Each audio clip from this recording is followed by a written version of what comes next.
진실하심이 우리 아버지의 진실하심이 우리 아버지의 진실하심이 크고도 크도다. 우리 아버지의 인도하심이 우리 아버지의 인도하심이 우리 아버지의 인도하심이 크고도 크도다.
기도하겠습니다.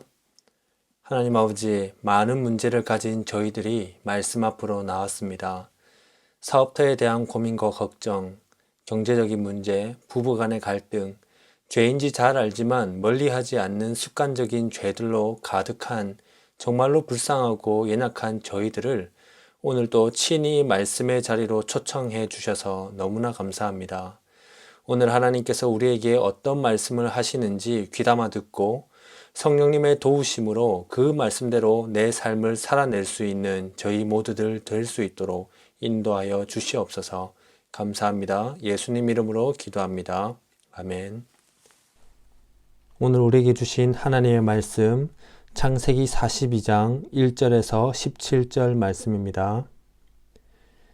그때에 야곱이 애굽에 곡식이 있음을 보고 아들들에게 이르되 너희는 어찌하여 서로 바라보고만 있느냐. 야곱이 또 이르되 내가 들은즉 저 애굽에 곡식이 있다 하니 너희는 그리로 가서 거기서 우리를 위하여 사오라. 그러면 우리가 살고 죽지 아니하리라 하매 요셉의 형 10사람이 애굽에서 곡식을 사려고 내려갔으나 야곱이 요셉의 아우 베냐민은 그의 형들과 함께 보내지 아니하였으니 이는 그의 생각에 재난이 그에게 미칠까 두려워함이었더라. 이스라엘의 아들들이 양식 사러 간 자중에 있으니 가나안 땅에 기근이 있음이라. 때에 요셉이 나라의 총리로서 그 땅 모든 백성에게 곡식을 팔더니 요셉의 형들이 와서 그 앞에서 땅에 엎드려 절하매 요셉이 보고 형들인 줄을 아나 모르는 채 하고 엄한 소리로 그들에게 말하여 이르되 너희가 어디서 왔느냐. 그들이 이르되 곡물을 사려고 가나안에서 왔나이다. 요셉은 그의 형들을 알아보았으나 그들은 요셉을 알아보지 못하더라. 요셉이 그들에게 대하여 꾼 꿈을 생각하고 그들에게 이르되 너희는 정탐꾼들이라 이 나라의 틈을 엿보려고 왔느니라. 그들이 그에게 이르되 내 주여 아니니이다. 당신의 종들은 곡물을 사러 왔나이다. 우리는 다 한 사람의 아들들로서 확실한 자들이니 당신의 종들은 정탐꾼이 아니니이다. 요셉이 그들에게 이르되 아니라 너희가 이 나라의 틈을 엿보러 왔느니라. 그들이 이르되 당신의 종 우리들은 12 형제로서 가나안 땅 한 사람의 아들들이라. 막내 아들은 오늘 아버지와 함께 있고 또 하나는 없어졌나이다. 요셉이 그들에게 이르되 내가 너희에게 이르기를 너희는 정탐꾼이라 한 말이 이것이니라. 너희는 이같이 하여 너희 진실함을 증명할 것이라.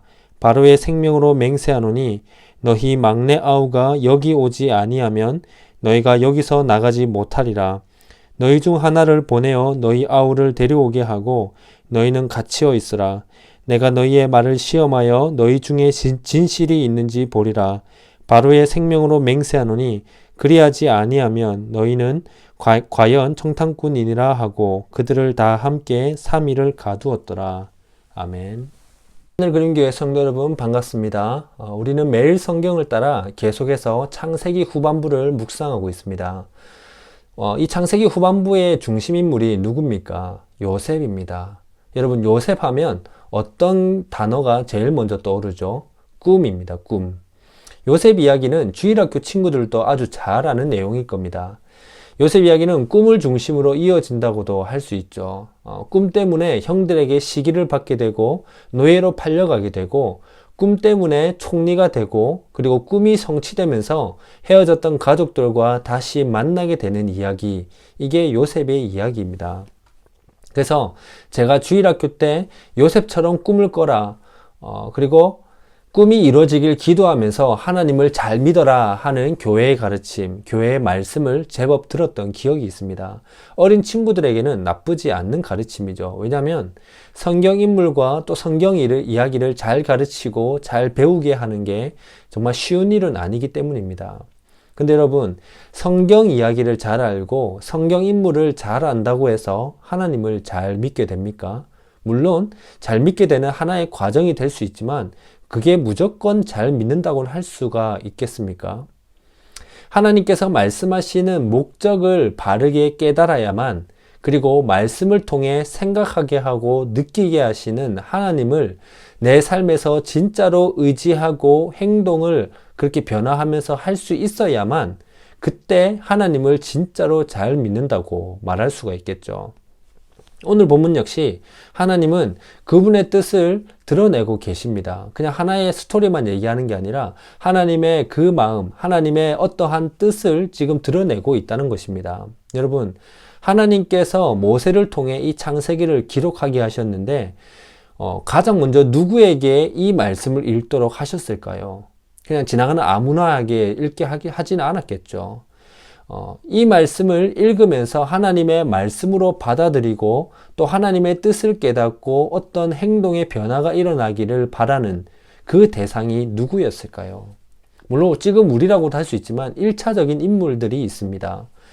출애굽 후에 광야에서 때로는 하나님께 불평불만을 했고 또 때로는 회개를 하고 그렇게 단련을 받던 시기에 있던 애굽에서 나왔던 이스라엘 백성들, 이들이 1차적으로 이 창세기를 읽도록 하나님께서 모세를 통해 기록하셨습니다. 그 목적이 뭐겠습니까? 이 창세기를 이 출애굽한 이스라엘 백성들에게 읽도록 하신 목적은 우리가 올해 초 창세기 1장에서 36장을 묵상할 때 이미 들었었는데 기억하고 계십니까? 누가 진짜 왕인가 하는 겁니다. 하나님께서 이스라엘 백성들 자신들의 진짜 왕이시고 또 그분의 백성인 자신들과의 관계가 어떤 것인지를 잘 알려주는 역사와 정체성, 그래서 하나님의 백성다운 소명을 확인시켜 주기 위한 목적이 창세기에 있습니다. 한마디로 요약하면 진짜 왕이신 하나님의 다스림을 받으며 살아가도록 하기 위함입니다. 이 내용이 창세기 전체에 그리고 요즘 우리가 읽고 있는 요셉 이야기에서도 아주 잘 그려지고 있습니다. 여러분, 지난 주일 말씀을 통해서도 우리는 이미 들었는데 요셉 이야기를 이끌어가고 있는 한 분이 누구십니까? 하나님입니다. 창세기 45장 7절에 하나님이 큰 구원으로 당신들의 생명을 보존하고 당신들의 후손을 세상에 두시려고 나를 당신들보다 먼저 보내셨나니, 요셉의 고백이죠. 겉으로 보이는 이야기의 중심은, 요셉 스토리의 모든 중심은 요셉이 꿨던 꿈이 어떻게 성취되는가 하는 것이 중심일 수도 있지만 이 꿈을 하나님께서 그분의 계획대로 이끌어 가고 계신다. 하나님께서 그분의 뜻대로 이끄시기 위해서 이런 일련의 과정들이 있었다 하는 고백이 요셉이 말하는 내용입니다. 하나님께서는 요셉 이야기를 통해 분명한 그분의 뜻을 이스라엘 백성에게, 그리고 이후에 이 말씀을 읽는 전 세대의 모든 그분의 백성들에게도 동일하게 말씀하고 계십니다. 뭐죠? 창조주이신 하나님만이 유일하시고 진짜 왕이시니까 하나님의 구원으로 이끄시는 그분의 다스림을 각자의 삶에서 받으라 하는 겁니다. 구원으로 이끄시는 그분의 섭리, 그리고 그분의 다스림과 그분의 다스림을 받으며 살아가는 원리, 그런 삶의 모습을 창세기는 보여주고 있는데 오늘 본문은 그 중에서도 그분의 다스림을 받는 원리를 보여주고 있습니다. 오늘 본문은 어느 한 시점으로 시작이 됩니다. 전 지역에 흉년이 든 시점이죠. 하나님께서 아브라함에게 약속하셨던 가나안 땅, 이 약속의 땅에 살아가고 있던 야곱의 가족들 역시 이 흉년을 벗어날 수가 없었습니다. 하나님께서 애굽왕 바로에게 꿈으로 그분의 계획을 보여주셨었는데 요셉이 그 꿈을 해석했죠. 그래서 요셉을 통해 하나님의 뜻대로 온 세상이 다스림을 받고 있었습니다. 꿈을 통한 계시대로 7년 동안 풍년이 있었고, 그리고 7년이 지난 후에, 풍년이 지난 후에 이제 앞으로 7년간의 흉년이 시작되었습니다. 애굽의 총리인 요셉을 통해서만 이제는 전 백성, 모든 사람들이 먹고 살아갈 수 있는 길이 열리게 된 것이죠. 흉년의 어려움을 받다가 죽기 직전이 되자 야곱은 그제서야 막내 베냐민을 제외한 10명의 아들들을 애굽으로 곡식을 얻도록, 먹을 것을 얻도록 보냅니다. 그리고 드디어 요셉과 자기를 시기하고 노예로 팔아넘겼던 형들이 만남을 가지게 되는 내용이 나옵니다. 여기서 우리가 눈여겨볼 부분은 이후 요셉의 행동입니다. 17살 때 형들이 자기를 시기하고 노예로 팔아버렸고 감옥살이도 하면서 온갖 고생은 다 당했는데, 여러분이라면 20년 만에 이제 형들을 만나게 되었을 때 어떻게 하시겠습니까? 어떻게 지냈냐? 너무 반갑다. 이렇게 하시겠습니까? 아마 대번에 뛰어내려가서 멱살을 잡고 화를 낼 겁니다. 왜 나를 팔아넘겼냐? 왜 나에게 시기를 했냐? 그것 때문에 내가 20년 동안 얼마나 고생했는지 아냐? 하면서 엄청 화를 냈겠죠. 영화나 드라마에서도 많이 볼 수 있는 사이다 같은 복수가 시작될 겁니다. 그게 당연해 보입니다. 요셉이 얼마나 억울하고 형들에게 복수하고 싶었겠습니까? 그런데 여러분, 요셉의 마음에는 이미 형들에 대한 미움이 없어졌다고 볼 수 있습니다. 아니, 미움보다 또 다른 마음이 이것을 뒤덮었다고도 볼 수 있습니다. 어제 본문을 다들 큐티하셔서 잘 아실 겁니다. 애굽왕 바로의 꿈을 해석했기 때문에 요셉이 이제 총리가 되었고, 하나님께서 바로에게 주신 꿈대로 지혜롭게 요셉은 애굽을 다스렸습니다. 그래서 요셉은 7년 동안 이 풍년의 기간 동안 애굽을 아주 잘 다스렸고, 뿐만이 아니라 이어서 두 아들까지 얻게 되었습니다. 어제 본문이죠. 41장 51절에 요셉이 그의 장남의 이름을 므낫세라 하였으니 하나님이 내게 내 모든 고난과 내 아버지의 온 집 일을 잊어버리게 하셨다 하며, 그리고 52절에는 차남의 이름을 에브라임이라 하였으니 하나님이 나를 내가 수고한 땅에서 번성하게 하셨다 함이었더라. 자신의 삶에 찾아온 이해할 수 없는 고난과 또 억울하게 당했던 어려움들이 결국에는 하나님께서 은혜로 갚아주셨다 하는 감사의 고백이죠. 정말 미움이나 또는 억울함이나 복수하고 싶었던 마음이 있었을 수도 있겠죠. 인간이기 때문에. 하지만 하나님께서 주신 은혜라는 것을 깨닫게 됨으로써 위로가 되었다는 고백입니다. 그러고 나서 요셉은 형들을 만나게 된 것입니다. 그래서인지 요셉은 형들을 만났을 때 그간의 복수를 하는 것이 아니라 감정적으로 이들에게 다가가는 것이 아니라 그들에 대한 꿈을 생각했습니다. 정탐꾼이나 모함하는 것 때문에 감정적으로 어떻게 드러낸다라고도 볼 수 있지만, 그것보다는 이 본문을 자세히 읽어보면 그들에 대한 꿈을 생각했기 때문에 그들에게 이렇게 한다라고 합니다. 그래서 꿈에 대해서 우리가 먼저 살펴볼 건데, 여러분, 요셉이 생각한 그 꿈이 뭘까요? 37장에 나오죠. 형들의 곡식단이 자신의 곡식단에게 절을 하는 것, 그리고 하늘의 태양과 달과 11별이 자신에게 절하는 꿈을 꿨습니다. 여러분, 이 꿈이 뭐길래 요셉은 그 순간 생각을 했을까요? 그의 행동이 이렇게 나타나게 되었을까요?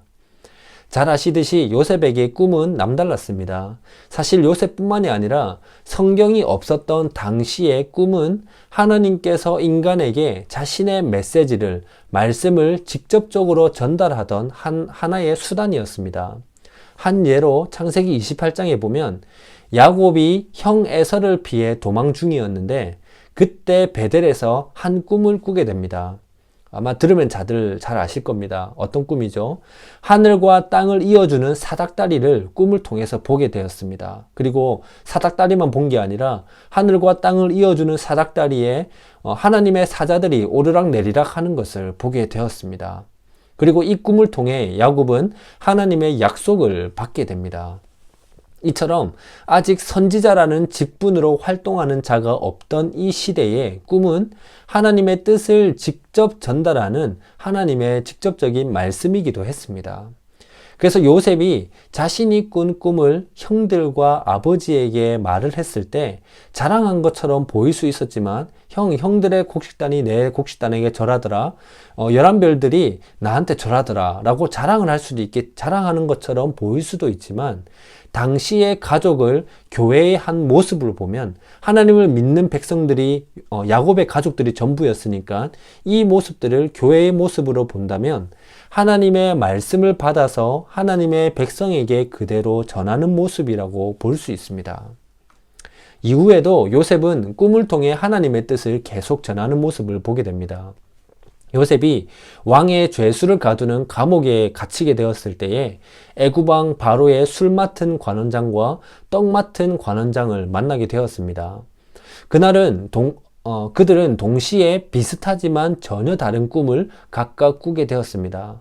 그리고 그들은 꿈이 너무나 이상한데 그 꿈을 해석할 사람이 없다고 하면서 근심하고 있었죠. 그때 요셉이 그들에게 가서 왜 근심하냐, 뭐 때문에 그러냐고 묻자 그들은 꿈을 꿨는데 꿈을 해석할 사람이 없다. 그래서 너무 답답하다라고 얘기를 합니다. 그래서 요셉이 이렇게 말을 합니다. 40장 8절에 그들이 그에게 이르되 우리가 꿈을 꾸었으나 이를 해석할 자가 없도다. 요셉이 그들에게 이르되 해석은 하나님께 있지 아니하니이까 청하건대 내게 이르소서. 여러분, 요셉의 말을 자세히 보면 요셉은 자기 자신이 누구인지 잘 알고 있다는 것을 볼 수 있습니다. 만약 꿈의 해석이 하나님께 있다면 어떻게 해야 할까요? 우리가 잘 하는 대답이겠죠. 하나님께 기도하십시오. 또는 하나님께 가르쳐 달라고 우리가 같이 기도해 봅시다. 이렇게 얘기했을 겁니다. 근데 여러분, 요셉은 뭐라고 말을 합니까? 나에게 말하라고 합니다. 청하건대 나에게 말하십시오. 자신이 하나님이라는 뜻은 아니겠죠. 해석은 하나님께 있으니 내게 말하세요라는 게 내가 하나님이다 하는 뜻은 아닙니다. 자신이 하나님의 말씀을, 하나님의 계시를 분명히 선포하는 사람이라는 겁니다. 그리고 41장 16절에서 바로의 꿈을 요셉이 들었을 때도 똑같이 얘기하죠. 요셉이 바로에게 대답하여 이르되 내가 아니라 하나님께서 바로에게 편안한 대답을 하시리이다. 그리고 25절에 요셉이 바로에게 아뢰되 바로의 꿈은 하나라. 하나님이 그가 하실 일을 바로에게 보이심이니이다. 여러분, 그 누구도 해석할 수 없는 꿈들을 오직 요셉만 해석을 하였는데 당연하죠. 하나님의 뜻이 담긴 계시, 하나님의 뜻이 담긴 말씀이니까요. 이처럼 요셉은 하나님께서 몇몇의 꿈들을 통해 계시하시는 말씀을 분명히 깨달았고 또 분명하게 전했습니다. 마찬가지로 요셉이 예전에 꾸었던 꿈, 형들의 곡식단이 자신의 곡식단에게 절하는 것과 하늘의 태양과 달, 11별이 자신에게 절하는 꿈을 통한 하나님의 말씀을 깨달았을 겁니다. 그러나 정확히 어떻게 성취되고 어떤 과정이 있을지는 잘 몰랐지만 적어도 하나님의 말씀인 것은 분명히 알았겠죠. 그동안의 고난을 하나님의 은혜로 다 잊었지만, 하나님의 은혜로 다 뒤덮였지만 형들을 만나니 다시 그 꿈을 생각하게 되었던 겁니다. 그러나 중요한 것은 그 꿈은 요셉을 위한 꿈이 아니라 오늘 9절 말씀처럼 그들에 대하여 꾼 꿈, 원어를 보면 요셉의 아버지와 그의 형제들을 위한, 그들을 향한 꿈, 그들을 향한 하나님의 말씀이라는 것도 생각하게 된 것입니다. 어쩌면 그 꿈을 처음에 꿨을 때 요셉 자신이 아버지와 형들을 다스리는 자가 될 거라고, 하나님께서 그렇게 인도하실 거라고 생각했을지도 모르겠습니다. 왜 다스리는 자가 되게 하실지는 모르겠지만 적어도 하나님의 계획이 있을 거다라고 생각을 했을 겁니다. 그런데 그 꿈이 실현되는 순간 이 꿈이 그들에 대한, 그들을 위한 꿈이라는 것도 생각하게 된 것입니다. 그래서 요셉의 형들과 아버지 야곱의 입장에서 보면 하나님께서 요셉에게 준 꿈대로 뜻을 이루시기 위해 그들이 요셉에게로 오게 된 것이죠. 다른 말로 하면 하나님의 말씀 앞으로 나오게 된 것입니다. 하나님께서 그 가족들을 요셉에게로, 말씀으로 이끄셨다는 겁니다. 왜요? 요셉을 통해 구원을 받도록 하기 위함이겠죠. 더 넓게 보면 요셉을 통해 하나님의 다스림을 받도록 하기 위함입니다. 그래서 요셉은 꿈처럼 형들이 절한 것으로 만족하고 그냥 하나님께서 드디어 성취하셨구나 하고 그렇게 끝내는 것이 아니라 제대로 하나님의 다스림을 드러내기 위해 무엇을 가장 먼저 합니까? 그들이 지은 죄를 깨닫고 회개하도록, 깨진 관계가 하나님 안에서 회복하도록 이끕니다. 그래서 오늘 본문 9절에서 17절에서는 요셉이 형들을 정탐꾼이라고 여러 번 몰아세우고 결국 그들 모두를 3일 동안 감옥에 가둬버리죠. 그리고 18절에 내일 본문이죠. 나는 하나님을 경외하노니 너희는 이같이 하여 생명을 보존하라 라고 말합니다. 생명을 보존할 수 있는 방법인 하나님의 말씀, 막내 베냐민을 데리고 오면 살려주겠다는 명령을 듣게 되는데 그때 형들은 자신들의 죄를 기억하게 되었습니다. 죄를 뉘우치게 된 것이죠. 이후의 이야기는 다들 잘 아시니까 생략하고, 그래서 최종 결말이 어떻게 됩니까? 요셉을 통해 야곱의 가족들은 고센이라는 땅에 정착하게 되고, 그렇게 하나님 나라로 세워지기 위한 첫 시작을 하게 되면서 창세기는 끝이 납니다. 성도 여러분, 하나님은 애굽에서 구원받은 후 광야에서 단련받고 있던 이스라엘 백성이 약속의 땅에 들어가기 전에, 약속의 땅에서 하나님 나라로 바르게 세워지기 전에 오늘 본문을 통해 한 원리를 가르치십니다. 물론 창세기 전체를 통해서 누가 진짜 왕인지, 누구의 다스림을 받아야 되는지, 누구의 말씀을 들으면서 살아가야 하는지를 가르치지만, 오늘 본문을 통해서는 이 하나님 나라로 나라로 세워지기 위해서 하나님의 다스림을 받는 한 원리를 가르치고 있습니다. 하나님의 다스림을 받는 원리, 오늘 본문을 통해 무엇을 알려주고 있습니까? 바로 하나님의 말씀 앞에 서는 것입니다. 야곱과 그의 가족들의 생명이 보존되기 위해서, 그들이 구원받도록 이끌기 위해서 당시 말씀의 통로였던 요셉으로 하나님께서 이끄셨던 것처럼, 그래서 그들의 죄를 깨닫고 하나님의 다스림을 받아 생명을 보존할 수 있었던 것처럼, 말씀 앞으로 나오는 것이 하나님의 다스림을 받는 한 원리라는 것을 오늘 우리에게 말씀하고 있습니다. 여러분, 우리는 하나님 나를 인도해 주십시오. 하나님 내 삶을 다스려 주십시오. 하나님을 섬깁니다. 하나님의 다스림 안에 살아가고 싶습니다. 이렇게 아주 잘 고백을 합니다. 그런데 진짜 그 고백처럼 살아가고 있습니까? 정말로 그렇게 살아가고 계신다면 여러분의 삶에는 항상 말씀이 있을 겁니다. 그리고 말씀을 통해 깨닫게 하시는, 또 느끼게 하시는 하나님의 은혜를 통해서 여러분의 매 순간, 그냥 가끔 잠깐이 아니라 매 순간 행동에서도 그렇게 은혜가 흘러나오게 되겠죠. 변화가 나타나게 되겠죠.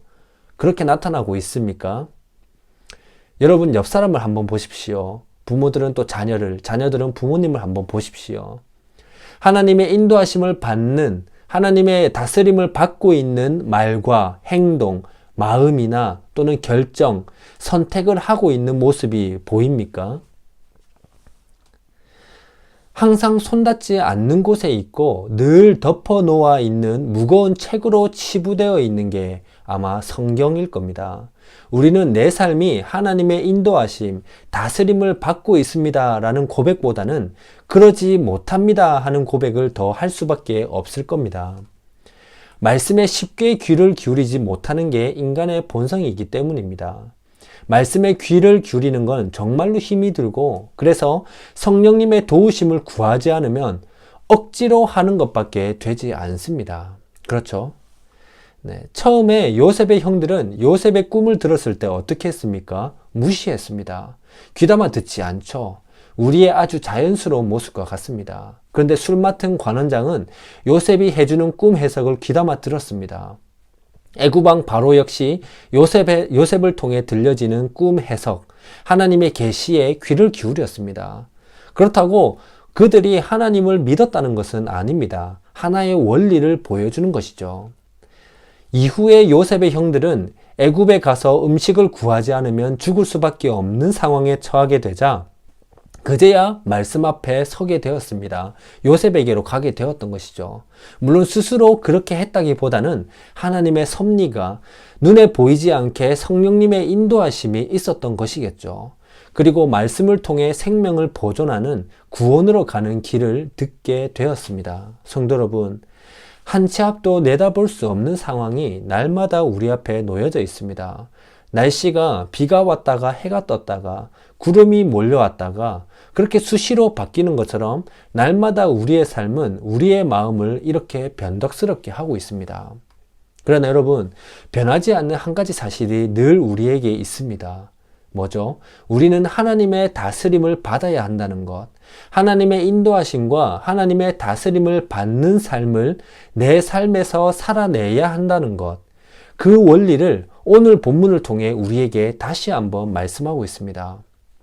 비록 오늘 또 영상이지만 이렇게 또 우리에게 말씀을 들려주시는 이 은혜는 하나님께서 우리를 구원의 삶으로 이끄시기 위해 친히 말씀 앞으로 우리를 초청하시는 하나님의 값진 은혜입니다. 참 다행이죠.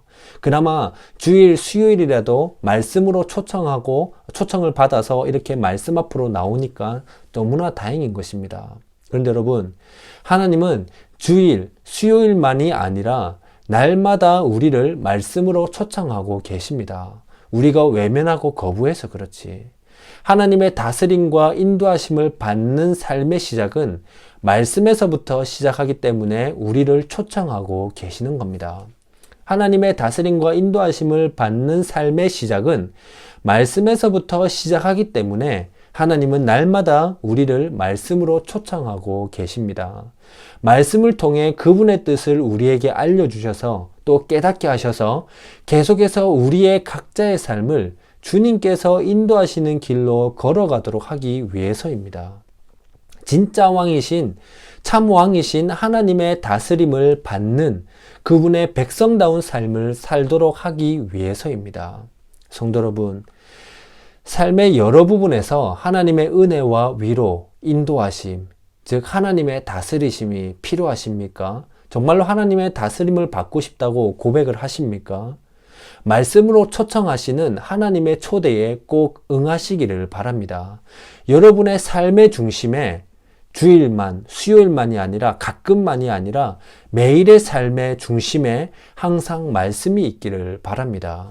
말씀이 여러분의 삶의 시작이 돼서 하나님의 다스림을 진짜로 받으면서 구원의 길을 살아낼 수 있기를 진심으로 바랍니다.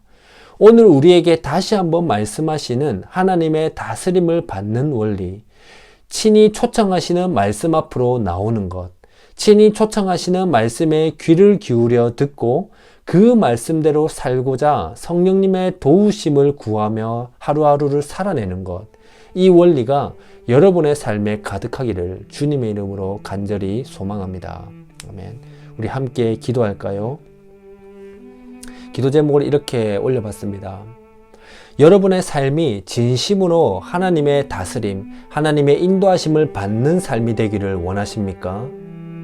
말씀에 더욱 귀를 기울이기를 원한다고, 말씀 앞에 나 자신과 내 삶을, 내 가족을 날마다 세우기를 원한다고, 성령님, 믿음 없음을 불쌍히 여기셔서 도와주십시오. 하나님의 다스림과 인도하심을 받으면서 구원의 길로 날마다 걸어갈 수 있게 해달라고, 그렇게 걸어가기를 원한다고 우리 간절히 여러분의 삶에서 하나님의 말씀이 중심이 되기를, 하나님의 다스림을 받기를 원한다고 함께 기도하면서 나아가겠습니다. 이후에 자유롭게 기도하시다가 주기도문으로 수요 기도회를 마치면 됩니다.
그것도 그도다.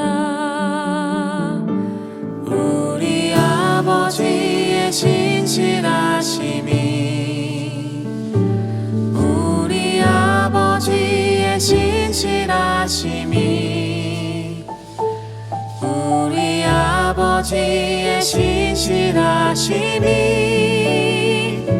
그것도